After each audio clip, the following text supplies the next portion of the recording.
Gen துறவி ஒருவர் தனது ஏழ்மையான நிலையில்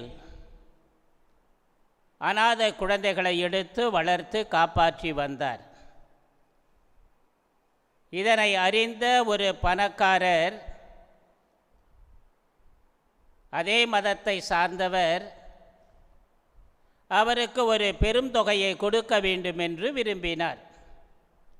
எனவே அவர் என்ன செய்தார்? யாரிடமும் கொடுத்து அனுப்பவில்லை. தானாகவே அவர் இருக்கின்ற இடத்திற்கு வந்தார்.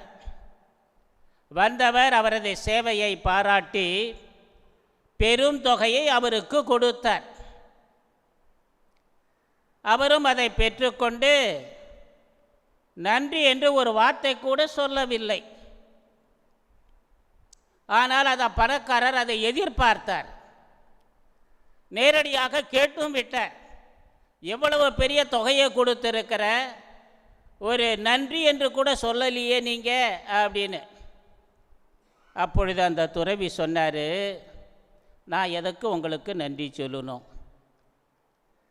உங்களது பணத்தை நான் பெற்றதற்காக நீங்கள் தான் எனக்கு நன்றி செலுத்த வேண்டும்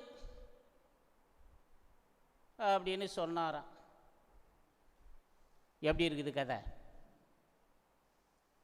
அவர் என்ன சொல்ல வந்தார் மறைமுகமாக என்று பார்க்கின்ற பொழுது, ஒவ்வொரு மனிதருடைய கடமை பிறருக்கு தன்னாலான உதவியை செய்வது.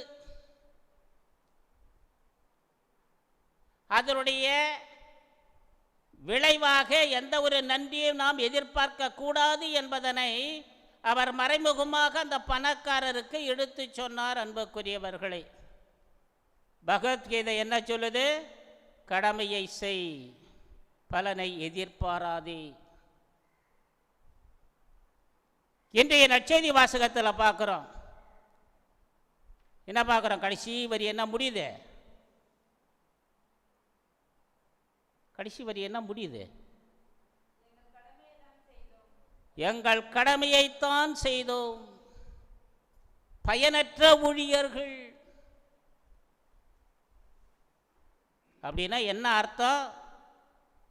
நாம் நமது கடமையை செய்ய வேண்டிய அதனுடைய விளைவாக வருகின்ற பலனையோ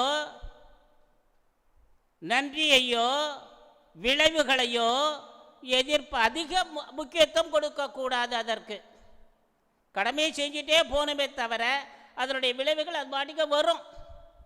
நம்ம ஒழுங்காக செஞ்சோன்னா அதனுடைய விளைவுகள் ஒழுங்காக வரும். அதற்கு முக்கியத்துவம் கொடுக்கக்கூடாது. ஆனால் இந்த மனித வாழ்க்கையில் எப்படி இருக்குது? கடமையை செய்ய மாட்டோம், பலன் மட்டும் எனக்கு வந்து சேர்ந்துடணும். அதுதான் இன்றைய மனிதனுடைய மனநிலை, அப்படிப்பட்டதாக இருக்கிறது. எனவே அன்புக்குரியவர்களே, நமது கடமையை நாம் எப்படி செய்கின்றோம்? ஆர்வத்தோடு செய்கின்றோமா?